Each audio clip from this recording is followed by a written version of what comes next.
ఓం నమో వెంకటేశాయ.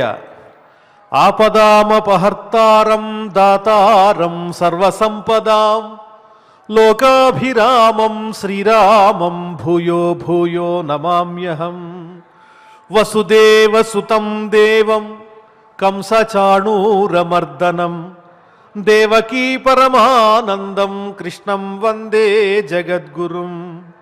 శ్రీవేంకటాచలాధీశం శ్రియాధ్యాసితవక్షసం శ్రితచేతనమందారం శ్రీనివాసమహం భజే.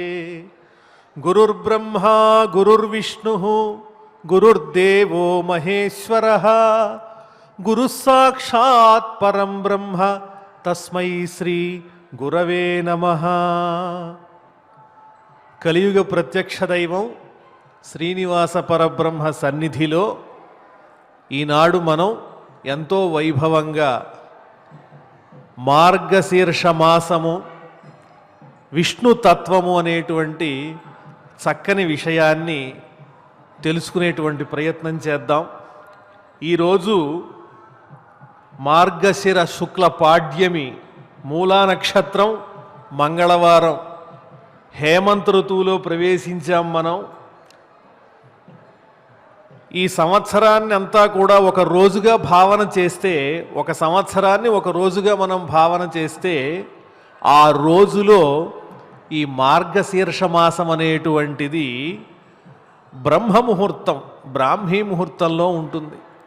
ఆ సమయంలో హృదయం అంతా కూడా ఎంతో స్వచ్ఛంగా హాయిగా సత్వగుణం ప్రజ్వలిల్లుతూ ఉంటుంది. భగవంతుడి మీద భక్తి భావన పెరుగుతూ ఉంటుంది.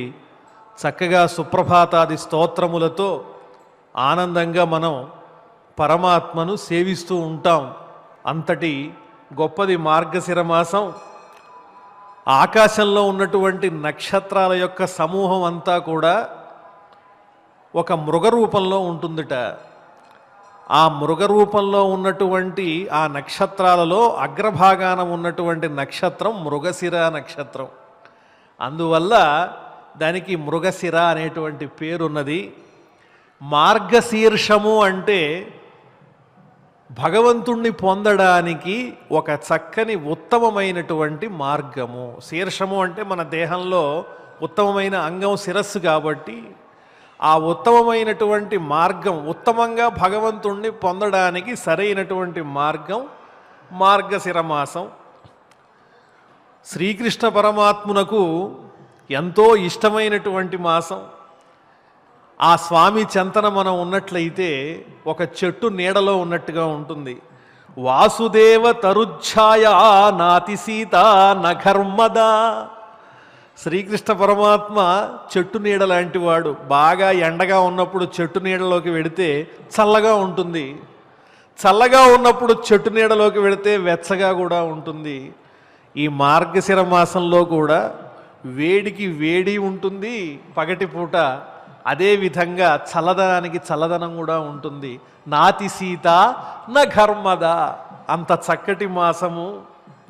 అలాగే శ్రీకృష్ణ భగవానుడు భగవద్గీతలో కూడా చెప్పాడు, చాలా ప్రసిద్ధమైనటువంటి విషయం ఇది. మాసానాం మార్గశీర్షోహం అంటే లోకానికి గురువు కదా. మనకు ఎన్నో ప్రమాణాలు ఉన్నాయి, పెద్దలు చెప్పిన ప్రమాణాలు. ఈ ప్రమాణాలన్నింటిలో ముఖ్యమైనది ఏది అంటే ఆప్తవాక్యం ప్రమాణం. మనకి ఇష్టమైనటువంటి వాళ్ళు చెప్పేదే, మన హితాన్ని కోరేటువంటి వాళ్ళు చెప్పేదే మనకి ప్రమాణం. ఆప్తులంటే ఎవరు అంటే యథార్థ వక్త, నిజం చెప్పేటువంటి వాడే ఆప్తుడు. కాబట్టి అటువంటి ఆప్తుడైన శ్రీకృష్ణ పరమాత్మ స్వయంగా తానుగా చెప్పాడు, మాసానాం మార్గశీర్షోహం, మాసములన్నింటిలోకెల్లా నేను మార్గశీర్ష మాస స్వరూపుణ్ణై ఉంటాను అని చెప్పాడు. కాబట్టి ఈ మాసంలో మనం భగవంతుణ్ణి, ఆ శ్రీకృష్ణ పరమాత్మను, శ్రీ మహావిష్ణువును అర్చించటం, ఆరాధించటం ఎంతో పుణ్యప్రదం. నిండు పున్నమి నాడు ఏ నక్షత్రమైతే ఉంటుందో ఆ నక్షత్రంతో ఆ మాసానికి పేరు. పున్నమి నాడు మృగశిర నక్షత్రం ఉంది కాబట్టి ఈ మాసానికి మార్గశీర్ష మాసము అనేటువంటి పేరు వచ్చింది. భగవంతుణ్ణి పొందడానికి అత్యుత్తమమైనటువంటి మార్గం పురాణాల్లో కూడా ఈ మాస వైశిష్ట్యము చెప్పబడింది, ఆరాధన వైభవము చెప్పబడింది. ముఖ్యంగా స్కంద పురాణంలో ద్వితీయ ఖండంలో ఈ మాహాత్మ్యం మనకు కనిపిస్తూ ఉన్నది. మామూలే నైమిషారణ్యంలో ఋషులంతా కూడా చక్కగా సత్రయాగాన్ని నడిపిస్తూ ఉంటారు. మనకి పురాణాల్లో ఇది ప్రసిద్ధమైనటువంటి విషయమే.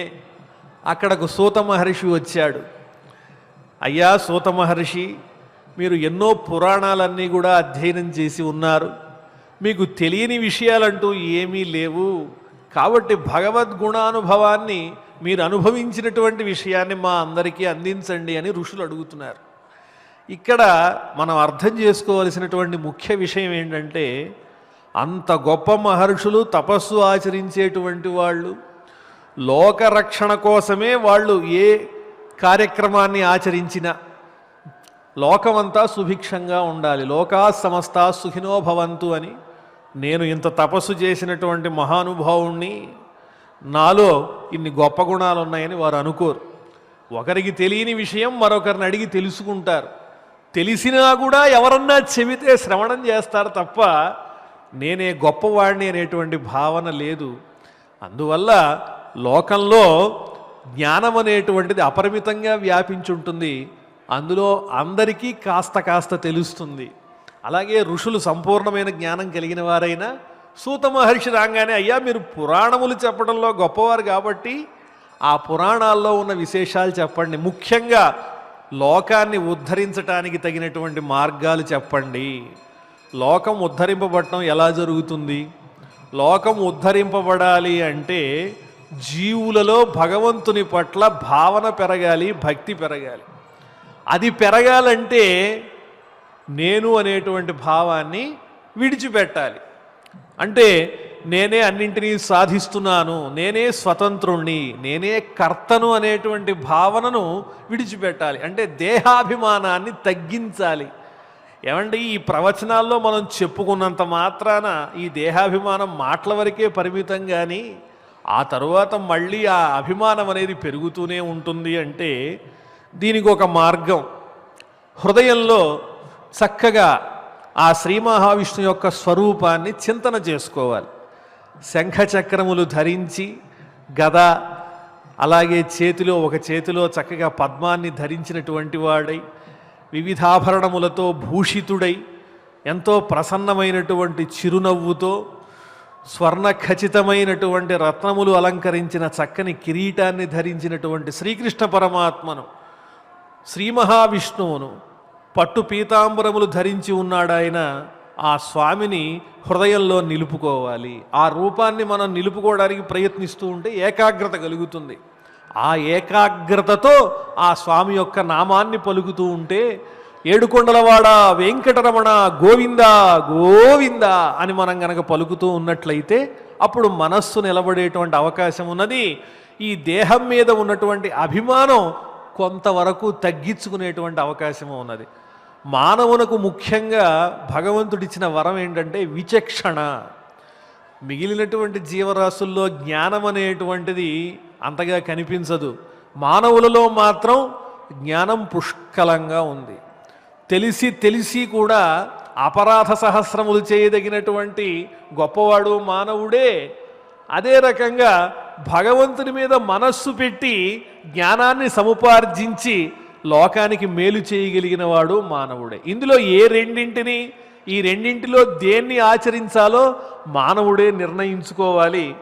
కాబట్టి బహూనాం జన్మనామంతే జ్ఞానవాన్ మాం ప్రపద్యతే, ఎన్నో జన్మలు గడిచిన తర్వాత జ్ఞానాన్ని పొందినవాడు నన్ను చేరుతాడు అని శ్రీకృష్ణ పరమాత్మ చెప్పాడు. మరి అటువంటి విచక్షణ వివేకము లభించినటువంటి ఈ మానవ జన్మను మనం చక్కగా సద్వినియోగం చేసుకోవాలి.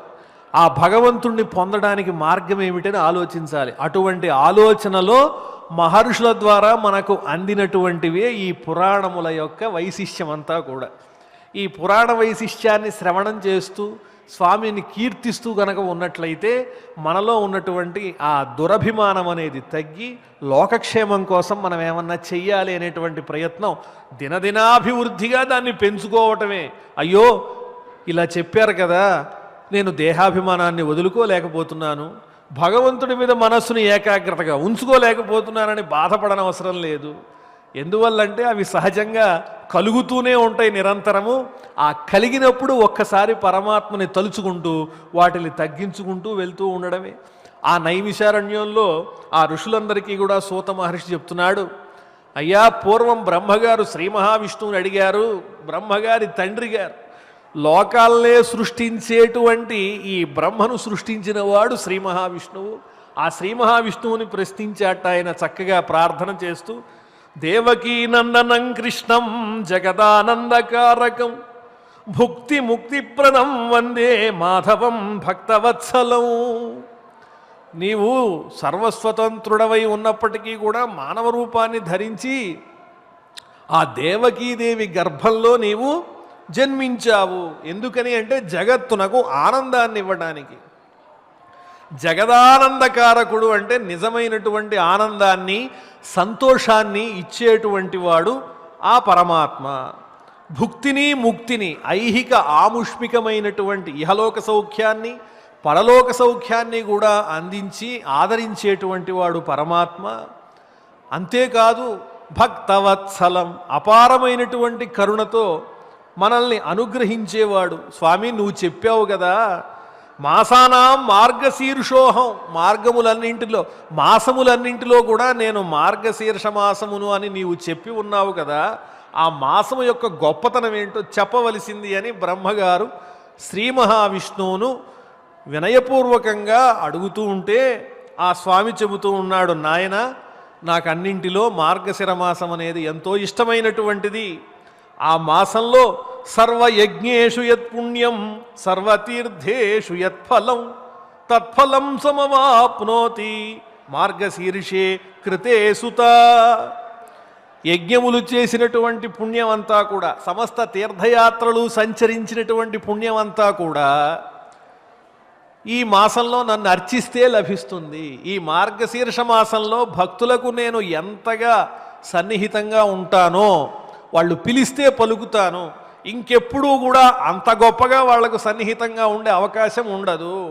అయ్యా ఏ మాసాన్ని అనుసరిస్తే ఆ మాసమే ఇది గొప్పది, ఇంతకన్నా ఉన్నతమైనది లేదు అని చెప్పుకుంటూ ఉంటాం కదా. ఏమిటి ఇందులో ఉన్నటువంటి విశేషం అంటే, మనకు లక్ష్యశుద్ధి కలగడానికి, మనం ఏదైతే ఒక నియమాన్ని పాటిస్తూ ఉన్నామో ఆ నియమం మీద మనకు భక్తి కుదరాలంటే, గురి కుదరాలంటే చేసే పని ఉన్నతమైనదనేటువంటి భావన ఉండాలి.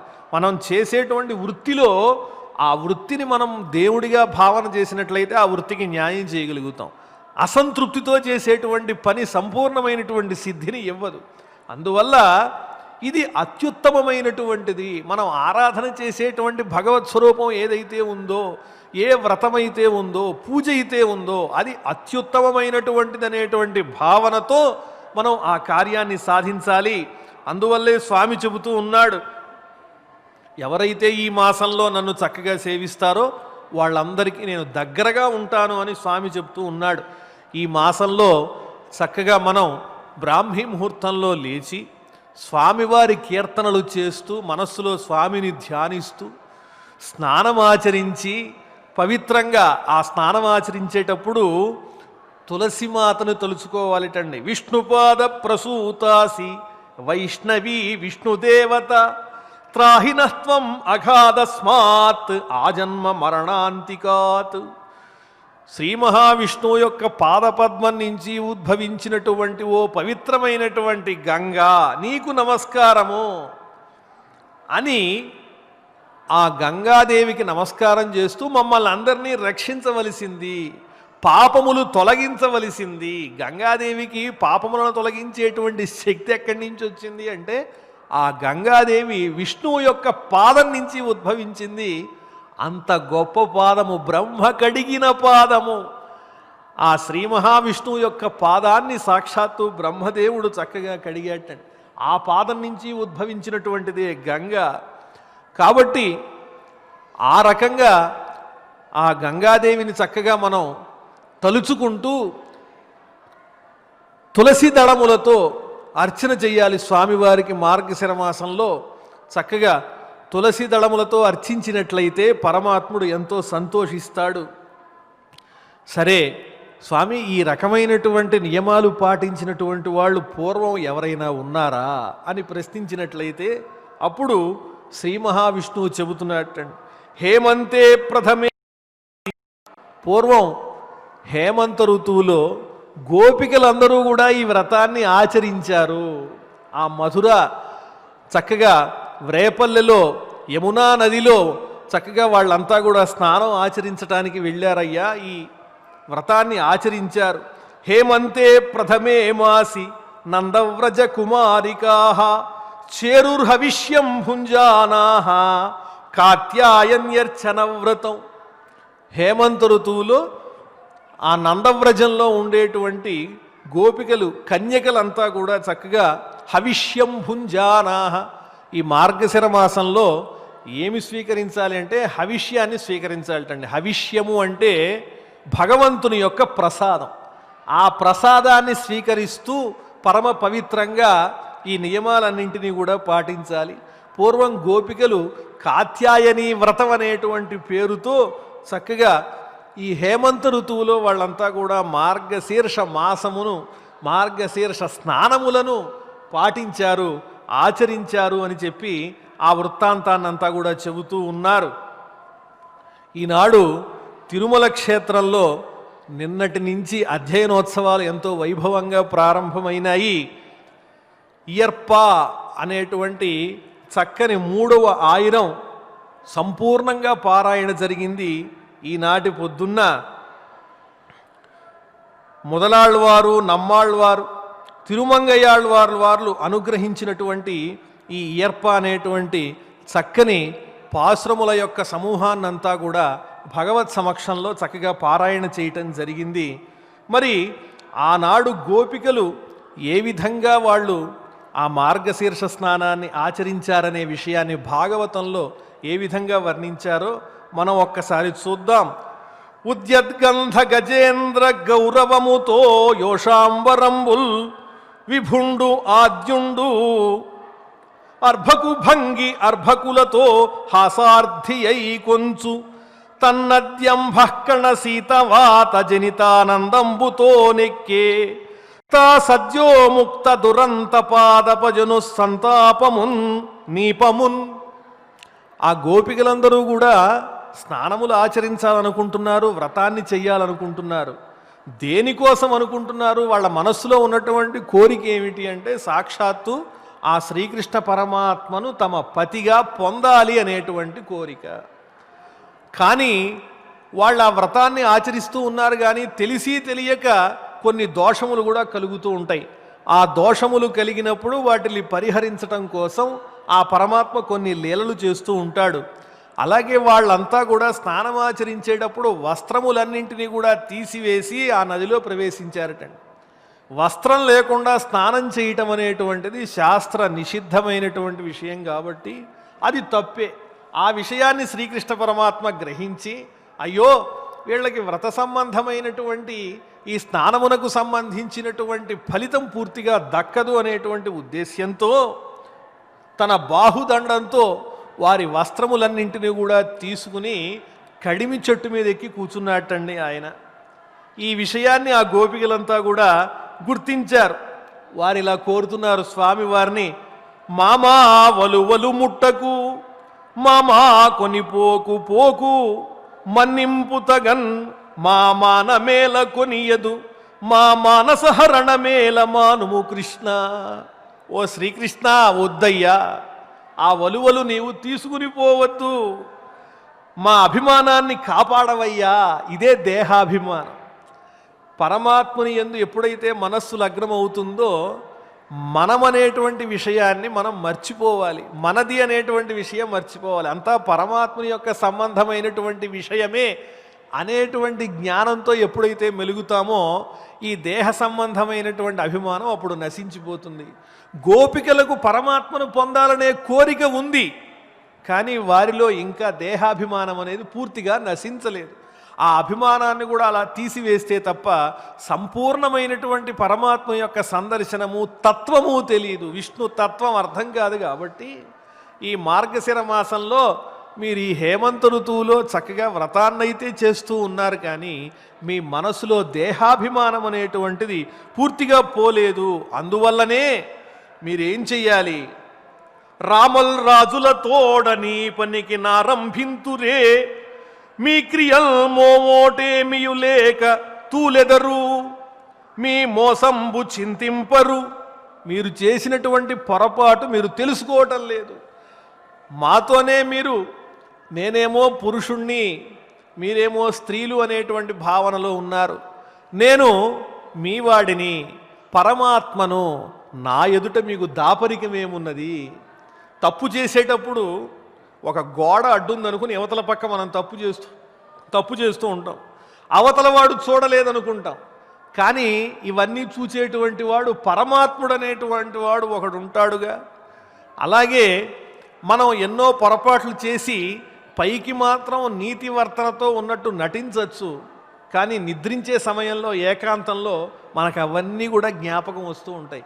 ఇలాంటివన్నీ నెమ్మదిగా మనం ఒక్కొక్కటిగా తగ్గించుకుంటూ సంపూర్ణంగా పరమాత్ముని మీద మన హృదయాన్ని పెట్టేటువంటి ప్రయత్నం చెయ్యాలి. అనవసరమైనటువంటి అసత్య సంభాషణలు, కఠినమైనటువంటి మాటలు ఇవేమీ పలక్కుండా చక్కగా సజ్జన సాంగత్యంతో, భాగవతుల యొక్క సాంగత్యంతో నిరంతరము కూడా హరినామస్మరణ చేస్తూ మన దేహాభిమానాన్ని పోగొట్టుకోవాలి. అదే చెబుతున్నాడు. మీరు చేసినటువంటి పొరపాట్లు మీరు ఒప్పుకోరు. నేనే చేశాను, నేనే సాధించాను, నా వల్లనే కదా ఇదంతా జరిగింది, నా అంత గొప్పవారు ఎవరున్నారు అని అనుకుంటాం. నా అనే దాంట్లో ఉన్నవాడు పరమాత్మ అనేటువంటిది తెలుసుకో. స్తుతిస్తే పొగిడిపోవటం, నిందిస్తే బాధపడడం. ఈ నిందా స్తుతి ఈ రెండూ కూడా సమానమైన వాటిగా గ్రహించేటువంటి ఒక స్థితిని పొందాలి. అది ఎప్పుడు వస్తుంది అంటే, ఈ కనిపించేటువంటి రూపాలన్నీ కూడా శాశ్వతమైనవి కాదు, పరమాత్ముడే శాశ్వతం అనేటువంటి భావన కలిగినప్పుడు మాత్రమే ఆ రకమైనటువంటి భగవద్భక్తి అలవడుతుంది. కాబట్టి మీరు చేసినటువంటి పొరపాట్లు మీరు తెలుసుకోవట్లేదు. కాబట్టి అంభో మధ్యంబు నుండి వెల్వడి వ్యసన్పూర్ణేందు బింబాననల్ మిమీ చీరలు వచ్చి పుచ్చుకొనుడు మీకిచ్చదల్ చెచ్చరల్. మీరు ఆ నీటిలో నుంచి వచ్చి ఈ వలువలన్నీ కూడా తీసుకోండి అని చెప్పి స్వామివారు వాళ్ళకి చెబుతూ ఉన్నారు. ఎలా వస్తారు వాళ్ళు? కానీ ఆ పరమాత్ముడు ఇచ్చినటువంటి సందేశం వల్ల చక్కని ఆ భావనతో వాళ్ళు తమలో ఉన్నటువంటి దేహాభిమానాన్ని కొంతవరకు తగ్గించుకుని, కొంత దేహాభిమానంతో కూడినటువంటి వాళ్ళై ఆ పరమాత్మ చెప్పిన విధంగా చేసి చక్కగా వారి వలువలు వారు తీసుకున్నారు. ఇదంతా కూడా పరమాత్ముడి వృత్తాంతాన్ని ఎందుకు చెబుతూ ఉన్నాడు అంటే, మీరు ఎప్పుడైతే దేహాభిమానాన్ని విడిచిపెడతారో, మీది అనేది మీరు ఎప్పుడైతే మర్చిపోతారో, అప్పుడు అంతా కూడా నేనుగా కనిపిస్తాను, ఎక్కడ చూసినా నేనే ఉంటాను అనేటువంటి భావన మనకి వృత్తాంతంలో తెలుస్తోంది. ఆ గోపికలు స్వామివారిని నీవు యశోద బిడ్డడవే నీరజ నేత్ర సమస్త జంతు చేతో విదితాత్మవు ఈశుడవు తొల్లి విరించి తలంచి లోక రక్షా విధమాచరింపుమని సన్నుతి చేయగా సత్కులంబు నన్భువలయంబు కావనిటు పుటిది కాదే మనోహరాకృతిన్. నీవు కనిపించేది ఎలా కనిపిస్తున్నావు అంటే యశోద కుమారుళ్ళ కనిపిస్తున్నావు ఈ రేపల్లెలో.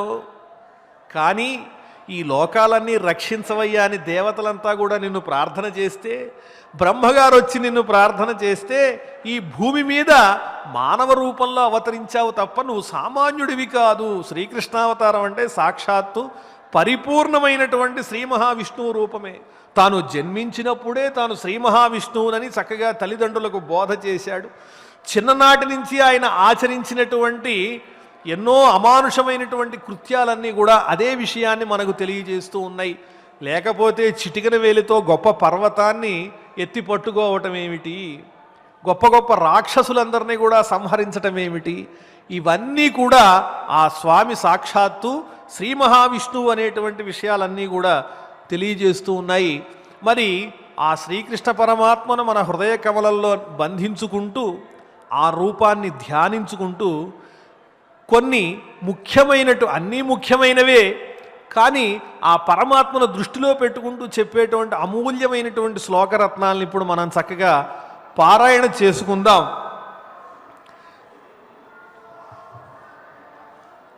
దేవకీనందనం కృష్ణం దేవకీనందనం కృష్ణం జగదానందకారకం జగదానందకారకం భుక్తి ముక్తి ప్రదం వందే భుక్తి ముక్తి ప్రదం వందే మాధవం భక్తవత్సలం మాధవం భక్తవత్సలం జయతి తేధికం జయతి దేహికం జన్మనావ్రజ జన్మనావ్రజ శ్రయత ఇందిరా శ్రయత ఇందిరా శశ్వదత్రహి శశ్వదత్రహి దయిత దృశ్యతాం దయిత దృశ్యతాం దిక్షుతావకాః దిక్షుతావకాః త్వయి ధృతాసవః త్వయి ధృతాసవః త్వాం విచిన్వతే త్వాం విచిన్వతే తవ కథామృతం తవ కథామృతం తప్త జీవనం తప్త జీవనం కవిభిరీడితం కవిభిరీడితం కల్మషాపహం కల్మషాపహం శ్రవణమంగళం శ్రవణమంగళం శ్రీమదాతతం శ్రీమదాతతం భువి గృణంతి భువి గృణంతి భూరిదా జనాః. భూరిదాజనా. ఓ స్వామి, దేవకీనందనునిగా నీవు ఉద్భవించి జగత్తునకు ఆనందాన్ని అందించావయ్యా. మాకు ఈ లోకంలో మానవులుగా జన్మించినందుకు ఇక్కడ ఏ విధమైనటువంటి ఆపదలు కలగకుండా, విషయములలో పడి మేము కొట్టుమిట్టాడకుండా నీ విధమైనటువంటి జ్ఞానం కలిగే విధంగా అనుగ్రహించు. ఓ లక్ష్మీనాథ, మాధవా, భక్తవత్సల, మధుసూదన, మమ్ము రక్షించి కటాక్షించయ్యా అని చెప్పి ఆ శ్లోకంలో ఉన్నటువంటి భావము గోపికలంతా అంటూ ఉన్నారు. నీవు ఉద్భవించటం వల్ల ఈ నందవ్రజం అంతా కూడా పునీతమైపోయింది. వైకుంఠం ఇప్పుడు అక్కడ లేదు, ఇక్కడే ఉంది. తిరుమల క్షేత్రమే సాక్షాత్తు కలియుగ వైకుంఠం అన్నట్టుగా అక్కడ బృందావనంలో కూడా శ్రీకృష్ణ పరమాత్మ ఉద్భవించిన తర్వాత ఆయన చేసేటువంటి లీలలతో భూలోకమే వైకుంఠం అయిపోయింది. ఇక పైలోకాల్లో ఎక్కడా కూడా స్వారస్యం కానీ ఆనందం కానీ కనిపించటం లేదు. ఎవరు చూసినా కూడా అదిగో శ్రీకృష్ణ పరమాత్మ ఎంత లీల చేశాడు, శ్రీకృష్ణ పరమాత్మ ఇంత లీల చేశాడని చెప్పుకునే వాళ్లే తప్ప బ్రహ్మాది దేవతలను గుర్తించేటువంటి వారు ఎవ్వరూ లేరు. కాబట్టి ఆ ఆనందమంతా కూడా నందవ్రజంలో ఉన్నటువంటి గోపికలకు గోపకులకు దక్కింది. వాళ్లతో పాటు చక్కగా స్వామి ఆడుకున్నాడు, పాడుకున్నాడు, ఎన్నో రకాలుగా వాళ్ళందరినీ ఆదరించాడు. నిష్కల్మషమైనటువంటి భక్తి భావన ఎవరి హృదయంలో ఉంటుందో వాళ్లను నేను చేరదీస్తాను అనేటువంటి విషయాన్ని చెప్పాడు. దేవేంద్రుడు అహంకరించాడు, ఆ దేవేంద్రుని గర్వాన్ని కాస్త భంగం చేసేశాడు. అదేవిధంగా బ్రహ్మగారు కూడా శ్రీకృష్ణ పరమాత్మను పరీక్షిద్దామనుకున్నాడు, ఆ బ్రహ్మగారి యొక్క గర్వాన్ని కూడా భంగం చేసేశాడు. తనను అమితంగా మనఃపూర్వకంగా ప్రేమించినటువంటి గోపికలకు గోపకులకు భక్తులకు అందరికీ కూడా అమృతమయమైనటువంటి తన అభిమానాన్ని అనురాగాన్ని కూడా పంచిపెట్టాడు. ఓ స్వామి, నీ చక్కని కథామృతాన్ని గనక విన్నట్టయితే ఈ మార్గశీర్ష మాసంలో మా అందరికీ కూడా సమస్తమైన తపనలు కూడా పోతూ ఉంటాయి, పాపాలన్నీ కూడా నశించిపోతాయి. నీ చక్కని మంగళకరములైనటువంటి స్తోత్రములు, వృత్తాంతములు, కథలే మమ్మల్ని ఉద్ధరిస్తాయి అని నమ్మి ఈ లోకంలో ఉన్నటువంటి జనులంతా కూడా నిన్ను ప్రార్థిస్తూ ఉంటారయ్యా. అదేవిధంగా మమ్మల్ని అనుగ్రహించు అని చెప్పి మనం ఇప్పుడు పారాయణ చేసినటువంటి 3 శ్లోకాల్లో కూడా అద్భుతమైనటువంటి వివరణ ఉన్నది. కాబట్టి యథాశక్తిగా ఈ శ్లోకములను మనం చక్కగా నిత్యం పారాయణ చేసుకుందాం. ముఖ్యంగా ఈ మార్గశిర మాసంలో ఇప్పుడు విష్ణు కవచ స్తోత్రం, మన దేహంలో ఉన్నటువంటి ఈ అవయవాలన్నింటికీ కూడా ఆ భగవంతుణ్ణి ఆరాధించేటువంటి శక్తి రావాలి కదా. స్వామి, ఎంతో ఓపిగ్గా నీ దగ్గర కూర్చుందామన్నా కూడా మాకు శరీరం సహకరించట్లేదు అంటే, ఈ శరీరం ఎంతవరకు సహకరిస్తే అంతవరకు పరమాత్మను మనం సేవించాలి. సహకరించనప్పుడు యథాశక్తిగా చేసేటువంటి పనిలో శారీరకమైనటువంటి లోపం అనేటువంటిది శక్తి లేకపోవటం వల్ల కలిగినా మానసికమైనటువంటి లోపం మాత్రం లేకుండా చేసే ఏ కైంకర్యమైనా కూడా ఆ పరమాత్మకు ప్రీతిపాత్రం అవుతుంది. ఆ ఉద్దేశ్యంతోనే మన శరీరం అంతా కూడా చక్కగా ఆరోగ్యంగా ఉండాలి, ఆ పరమాత్ముడు మన దేహంలోనే ఉన్నాడు అనే భావనతో స్వామి నా దేహాన్ని రక్షించు అనేటువంటి చక్కని ఈ ప్రార్థన ఇప్పుడు మనమంతా పారాయణ చేద్దాం. అథా అదా శ్రీ విష్ణు కవచ స్తోత్రం శ్రీ విష్ణు కవచ స్తోత్రం శాంతాకారం భుజగశయనం భుజగశయనం పద్మనాభం పద్మనాభం సురేశం సురేశం విశ్వాధారం విశ్వాధారం గగన సదృశం గగన సదృశం మేఘవర్ణం మేఘవర్ణం శుభాంగం శుభాంగం లక్ష్మీకాంతం లక్ష్మీకాంతం కమలనయనం కమలనయనం యోగిహృత్ ధ్యానగమ్యం వందే విష్ణుం వందే విష్ణు భవభయహరం భవభయహరం సర్వలోక సర్వలోక ఏకనాథం ఏకనాథం పూర్వతః పూర్వతః మాం మాం హరిః పాతు హరి పాతు పశ్చాత్ పశ్చాత్ చక్రీ చ చక్రీ చ దక్షిణే దక్షిణే కృష్ణః కృష్ణః ఉత్తరతః పాతు ఉత్తరతః పాతు శ్రీశః శ్రీశः విష్ణుశ్చ విష్ణుశ్చ సర్వతః సర్వతః ఊర్ధ్వం ఊర్ధ్వం ఆనందకృత్ ఆనందకృత్ పాతు పాతు అధస్తాత్ అధస్తాత్ శార్ంగభృత్ శార్ంగభృత్ సదా సదా పాదౌ పాతు పాదౌ పాతు సరోజాంఘ్రిః సరోజాంఘ్రిః జంఘే పాతు జంఘే పాతు జనార్దనః జనార్దనః జానునీమే జానునీమే జగన్నాథః జగన్నాథః ఉరూపాతు ఊరూపాతు త్రివిక్రమః త్రివిక్రమః గుహ్యం పాతు గుహ్యం పాతు